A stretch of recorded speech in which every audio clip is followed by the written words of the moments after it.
Yeah, I have been hearing a lot of acquisitions, and I don't know from where my name is coming into all these things. It came as a shocker, and I was quite taken aback when I heard that a Nagar Palika chairman from the BJP in Secunderabad, UP, has declared a reward of 1 crore to anybody who beheads me. So that clip went pretty viral. I got to know about it, and obviously there were people who are very, very concerned from all across the country. So they expressed their worry. So I have just made a tweet, and I have tagged the Honorable Prime Minister, the Home Minister, Honorable Speaker Sir, Chief Minister of West Bengal, DG Police, Kolkata Police, UP Police, Bulandshahr Police.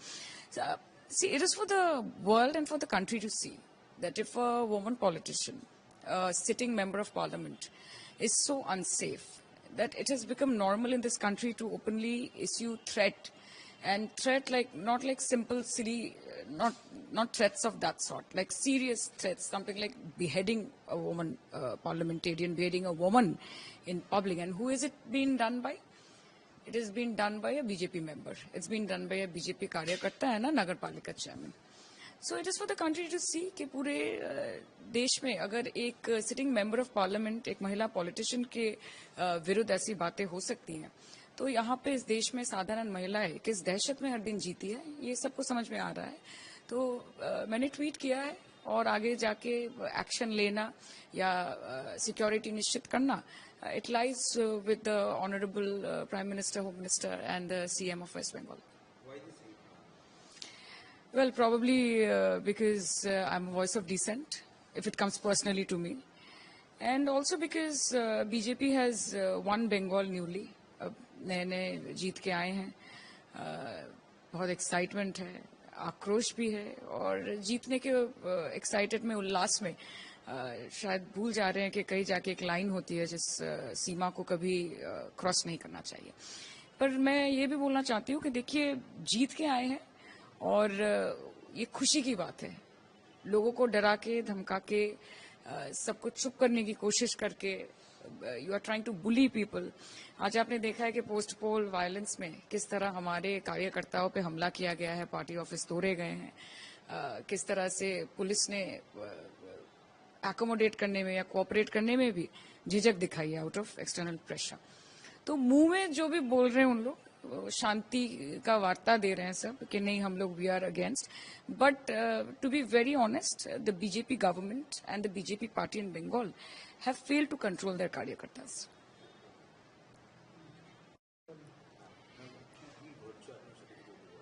না, ঘটার তো সেরকম কিছু না. একটি social মিডিয়াতে একটি clip আমাকে কয়েকজন পাঠালেন যে এরকম বিজেপির একজন নগরপালিকা চেয়ারম্যান সেকেন্দ্রাবাদের, তিনি 1 কোটি টাকা অফার করেছেন যে আমার মাথা যে কেটে আনবে তাকে নাকি 1 কোটি টাকা উনি উপহার দেবেন.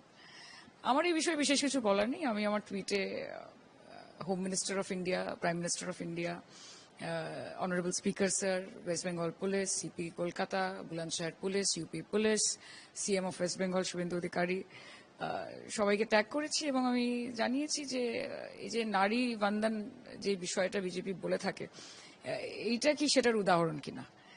এবং আজকে একজন বিজেপি কার্যকর্তা এত ব্লেটেন্টলি, এত ওপেনলি, এরকম ভাবে প্রকাশ্যে যদি একজন মহিলাকে, একজন মহিলা সাংসদকে, একজন মহিলা রাজনীতিবিদকে এরকম থ্রেট দিতে পারেন, তাহলে ভারতবর্ষে মহিলারা কি ভরসায় থাকবে, কোন সরকারের ভরসায় থাকবে, সেটাও দেখার বিষয়.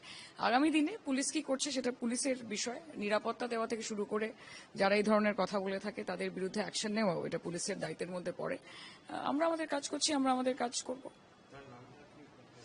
This is somebody called Pradeep Dixit, is a Nagarpalika chairman of Secunderabad. তবে অবশ্য এখন আমি শুনেছি যে উনি বলছেন যে না, এটা এআই জেনারেটেড ভিডিও, ওনার এটার মধ্যে কোনো রকমের পার্টিসিপেশন নেই. তবে ভিডিওটা রয়েছে, আমরা কমপ্লেন রেজিস্টার করেছি.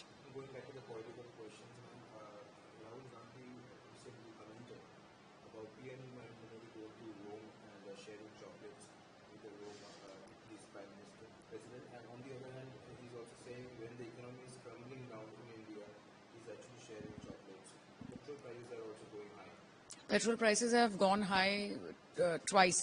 There has been an increase twice. Actually, बात ये होती है ना कि जब देश में इतने सारे युवा हैं जो बेकार हैं, बेरोजगार हैं, और उनकी तुलना की जाती है कॉकरोचेस से। जब देश में इतने सारे बच्चे हैं जिनको एक दफा खाने के लिए खाना नहीं मिलता, जहां देश में 80 करोड़ लोगों को, 140 में से 80 करोड़ लोगों को मुफ्त में राशन दिया जाता है, तो वहां जो देश के प्रधानमंत्री होते हैं उनसे बहुत उम्मीदें, बहुत आस जुड़ी रहती है लोगों की। एक तरफ हमारे आदरणीय प्रधानमंत्री जी बोलते हैं कि आप वर्क फ्रॉम होम कीजिए, आप पेट्रोल डीजल का इस्तेमाल मत कीजिए, कुकिंग ऑयल का इस्तेमाल ज्यादा मत कीजिए। वो बोलते कि बचत कीजिए। और ऑन द कॉन्ट्ररी जब हम देखते हैं कि जो वो हमको बोल रहे हैं वो खुद वो प्रैक्टिस नहीं कर रहे हैं, तो जाके लोगों में कहीं जाके कोई कंफ्यूजन होता है कि जो प्रैक्टिस हो रहा है और जो प्रीच हो रहा है वो डिफरेंट क्यों हो रहा है। देखिए, ये तो सही बात है कि देश की आर्थिक स्थिति बहुत बुरी हालत में है। ये सही बात है कि आज dollar 96 it is against hitting so low. ये सही बात है कि आज दूसरे देशों में जब भारतीय नागरिक जाते हैं तो उनके साथ जिस तरह का व्यवहार किया जाता है, तो ग्लोबली भी अगर आप देखें तो किसी देश के साथ हमारा अच्छा संपर्क नहीं है। तो यही मेरी दरख्वास्त रहेगी या फिर मेरी उम्मीद रहेगी आदरणीय प्रधानमंत्री जी से कि चॉकलेट दे, लॉजेंस दे, जो भी दे, ये उनका पर्सनल मैटर है, ये उनका पर्सनल पब्लिक रिलेशनशिप या प्रोफेशनल रिलेशनशिप है, इसमें मैं टिप्पणी नहीं करना चाहती।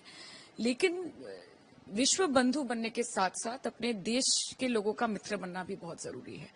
तो वो जल्द से जल्द वापस आए और यहाँ के जो मुद्दे हैं, जो महंगाई का मुद्दा है, जो बेरोजगारी का मुद्दा है, जो बेरोजगार युवाओं का मुद्दा है, जिस तरह नीट का पेपर लीक हो गया, जिस तरह एक हफ्ते में 2 बार पेट्रोल प्राइसेस बढ़ रहे हैं, जिस तरह दूध का दाम बढ़ रहा है, जिस तरह एवरी एसेंशियल कमोडिटी, ये एक दबाव क्रिएट कर रहा है हर भारतीय नागरिक पर। यहाँ पे धर्म की बात नहीं है, यहाँ पे जाति की बात नहीं है, यहाँ पे पॉलिटिकल एफिलिएशन की बात नहीं है। यहाँ पे भारत के लोग जिन्होंने बहुत उम्मीद लेके और आशा लेकर भारतीय जनता पार्टी को सत्ता में बिठाया था, वो अपनी बात रख पा रहे हैं कि नहीं, वो उन्होंने जो वादा किया था वो निभा पा रहे हैं कि नहीं, उस पर चर्चा होनी चाहिए।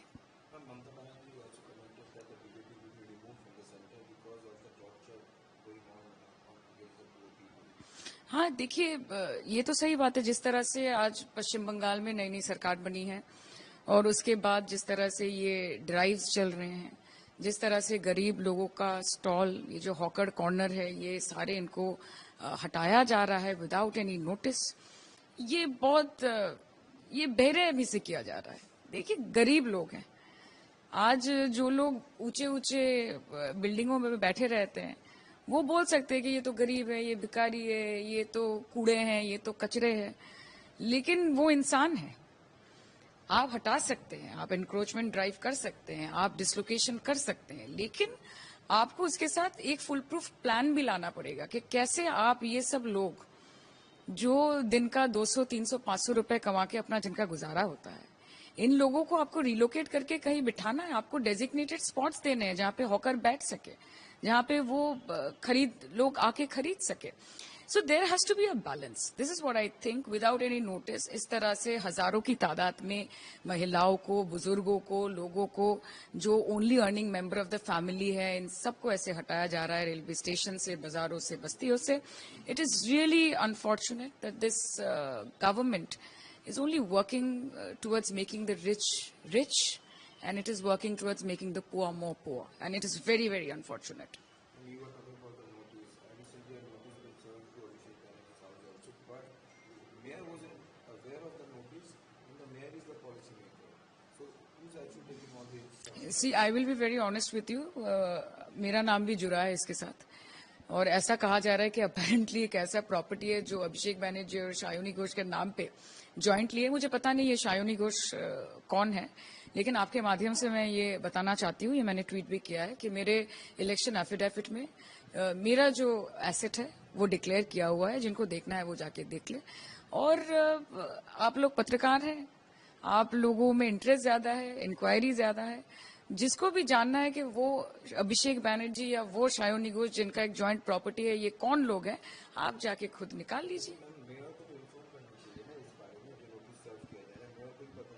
अभी और को पता नहीं है। और इस हिसाब देखिए, this is all vendetta politics. आज जिस हिसाब से भारतीय जनता पार्टी की सरकार ऑपोजिशन और तृणमूल के पीछे आ रही है, हाथ धो के पड़ी हुई है, इट इज गिवन कि वो चाहते हैं कि तृणमूल पार्टी का नामो निशान तक ना रहे। वो चाहते हैं कि इस देश में, ये भारतीय जनता पार्टी का एक एजेंडा है कि one nation, one party and one political affiliation, one prime minister, one language, ये सब एक करना चाहते हैं। तो वहां पे जाके ये चाहते ही हैं कि ऑपोजिशन बोल के कुछ ना ही रहे, ऑपोजिशन बोल के कुछ ना रहे इस देश में, और सिर्फ एक पार्टी ये देश को चलाए। और जब ऐसा कुछ एजेंडा बन जाता है तो ऑपोजिशन के लोगों के पीछे हाथ धो के, आज आप यूपी में देखिए किस तरह से इकरा हसन, उनके साथ जो व्यवहार किया गया यूपी प्रशासन की तरफ से, तो मैं कहां से उम्मीद कर सकती हूँ कि यूपी प्रशासन मेरे साथ खड़ा होगा जब मुझे ऐसे थ्रेट्स मिल रहे हैं। वो भी एक चुनी हुई सांसद है, विपक्ष से हैं। आप देखिए आज जिस तरह महुआ मोइत्रा जी को टारगेट किया जा रहा है हर चीज में, अभिषेक बैनर्जी को टारगेट किया जा रहा है, तृणमूल के हर स्तर के हर नेता को टारगेट किया जा रहा है, 2021 के मामले में अरेस्ट किया जा रहा है। हालांकि पोस्ट पोल वायलेंस 2024-26 में जो हुआ है उसकी कोई कार्रवाई नहीं हो रही है। बीजेपी कार्यकर्ताओं ने, जिन्होंने तृणमूल कांग्रेस के कार्यकर्ताओं को मारा पीटा, तृणमूल कांग्रेस के ऑफिसों को तोड़ा, उनके विरुद्ध कोई कार्रवाई नहीं हो रही है। 2021 में किस तृणमूल नेता ने क्या किया था, ये सब कह के हमारे कार्यकर्ताओं को, हमारी लीडरशिप को वो डिटेन कर रहे हैं। तो लड़ाई जारी रहेगी, ये नया कुछ पैतरा है नहीं। हमने देखा है किस तरह से विपक्ष को चुप कराने का काम ये भारतीय जनता पार्टी करती है। हम लोगों के साथ हैं, लोगों के आशीर्वाद से जीत के यहाँ तक आए हैं और आगे उन्हीं के मुद्दों के लेके लड़ेंगे। See, I think it is Jahangir's own decision, और ये पार्टी ने भी अपना स्टांस क्लियर किया है कि पार्टी के साथ इसकी कोई कंसल्टेंसी नहीं हुई थी। जहांगीर को शायद लगा होगा कि he is not feeling safe, और उनके ऊपर भी काफी थ्रेट थे जिसको लेकर वो कोर्ट भी गए थे कि उनको प्रोटेक्शन की जरूरत थी। और अगर ये इलेक्शन होता भी तो ये फ्री और फेयर इलेक्शन तो होता नहीं। तो मुझे लगता है ये सब सोच के व्यक्तिगत तौर से उन्होंने ये डिसीजन लिया है, वो सबसे अच्छा बोल पाएंगे। Thank you.